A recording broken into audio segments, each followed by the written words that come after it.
Legacy IPs need to die. Hello everyone and welcome to the Void Theater. As always, I'm your host Alexander, and we need to talk about the importance of legacy IPs, but more importantly, how they're strangling the originality in the animation industry.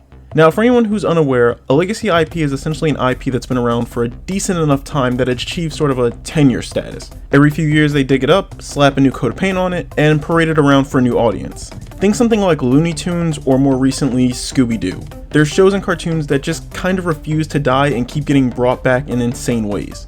Some are good, some are mediocre, and some are infamous. Now normally that's fine. These shows have survived generations and for good reason. Most of them are icons of what they do and have stood the test of time and have earned their right to be legacy IPs. The problem comes when it becomes apparent that they're starting to oversaturate the market, which in recent years has become even more of a problem than it normally is. So let's talk about it and break down the issues of legacy IPs, whether or not they can be fixed, and most importantly, whether or not it's time to find some way to get rid of them.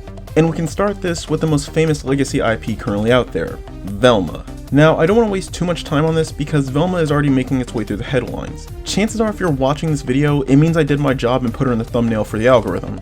Now, obviously the show's bad. At this point there's no real argument against that, but the thing to remember is that this isn't the first time there's been a terrible Scooby-Doo cartoon that did untold damage to the brand. In fact, it's not the first Warner Bros. Legacy IP that's had this effect. For anyone too young to remember, there was another Scooby-Doo show that, for a time, was not only one of the worst spin-offs ever created for the brand, but also killed it for a couple of years. That being Shaggy and Scooby-Doo Get a Clue. And despite the fact that these shows are literally over a decade apart from each other, they share a remarkable amount of similarities to one another. Starting with the fact that both shows were, for lack of better words, hated upon release. Shaggy and Scooby-Doo Get a Clue was the most hated Scooby-Doo show ever created, up until this year apparently. But still, the show was a far cry from beloved. It was an awkward, clunky experience that even the most loyal fans of Scooby-Doo couldn't help but hate. Almost exactly like Velma. Even down to cutting crucial characters out of the show for the sake of trying to make it its own thing. And that brings us to one of the main issues with legacy IPs, which is the fact that they're given a massive amount of leniency for failures that most other shows are, to put it simply, never given. By now, depending on when this video goes up, you'll know that despite Velma's less than stellar reception, the show is still going into a second season. And if you're wondering how that's possible, then you really shouldn't be. Because the truth is there are very different policies for how shows with these IPs are handled. And one of the major benefits is that shows like this can fail far more than independent and original things and still receive multiple seasons. It's why Velma, despite sitting at a whopping 8% and being so bad it brought both sides of the political spectrum together just to hate it, is currently set to get a second season, while a show like Infinity Train or Mau Mau, both shows with far better critical reception, were forced to jump through hoops just to exist and still ended up getting cancelled.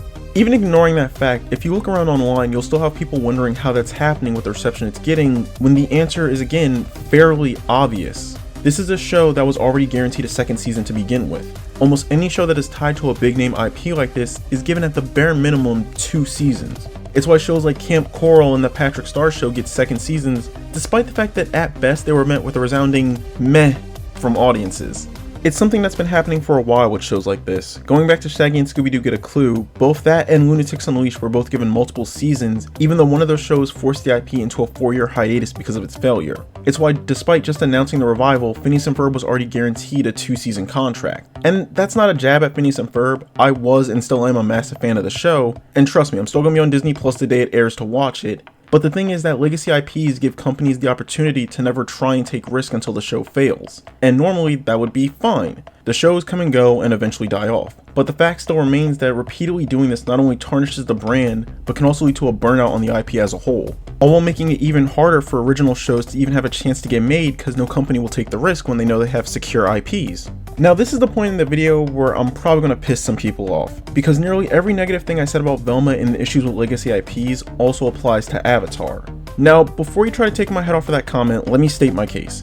I know a lot of people love Avatar The Last Airbender, myself included, but there's still no denying that a lot of the issues that plague Velma, aside from its trash writing, also apply to Avatar. The same issue of fans getting burnt out on an IP still applies to the show, as well as the idea of companies not wanting to take massive risks on the show unless they know they can get some return on it. Now that's not to say all the new Avatar projects are going to be terrible, but what I am saying is that what Nickelodeon is doing with Avatar is the same thing HBO Max is doing with Velma. That is, putting all your eggs in one basket and hoping brand recognition carries you to the end.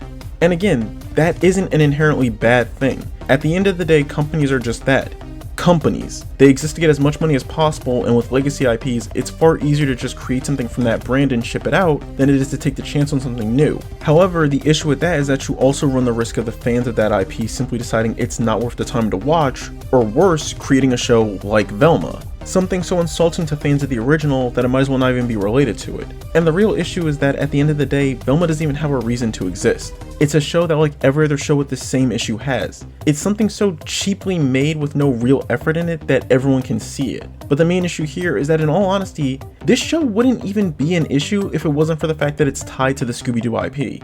And while I don't have any sources on this, there have been rumors circulating around that it wasn't meant to be tied to that IP. And honestly, looking at it, I can see why people say that, because this show at its core seems to hate the IP that it has, and it feels like it was forced to adopt it just to get made.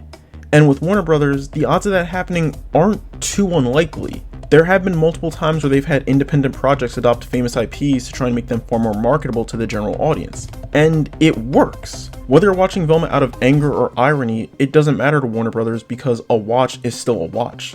And in some sad way, I can't help but feel bad for Velma. Again, the show is terrible, there's no real argument for that, but if it was intended to be an original project, then at most it would have just been ignored. Instead, by tying it to the Scooby-Doo license, it's now objectively worse because it has years of history and decades of shows to compare it to. It was a show that, even if it had been good, would have been compared with the likes of shows like Mystery Incorporated, A Pup Named Scooby-Doo, the classic series, What's New Scooby-Doo, and every single movie that's ever been made. No matter what would have happened with this show, it was dead from the get-go. But that brings us to the final point of the video, which is what we can do as a viewer. And the answer isn't much. But a surprisingly easy solution is to just stop watching the show in its entirety. Stop watching ironically, stop watching out of hatred, just stop giving it attention. Like I said earlier, a watch is a watch for an executive. They don't care about the reason or the reviews, they just want to see the number go up. And every time you binge it, you just add to the tally. And yes, while I do believe that it was going to get a second season, there's no guarantee for it to get a third. So just ignore it and let it die out in its sad little death. And if you need some help to remember what to do, then here's a little song to remind you what to do. Just don't look, just don't look. Just don't look, just don't look. Now, this is the point where I try to say something nice about the topic on hand. And the truth is, I don't hate legacy IPs. Just a reminder, Batman is technically a legacy IP in animation, and I will argue at least 90% of his shows are at the very least good. But what I don't like is people with original ideas being forced to alter their projects to make them fit a certain mold. Animation at its core is art, and art should take risks, otherwise it just stagnates. Again, I'm not defending Velma. If the writing and the humor are anything to go off of, this show is a flop waiting to happen. But it still should have been an original idea of a flop. But if I can leave you with one positive thing here, it's that more and more independent animation projects are finding their own ways into getting made, whether through third-party production companies or just Kickstarter. So if you're looking for something to fill your time with, I'll leave some links to some animated pilots and shows in the description box.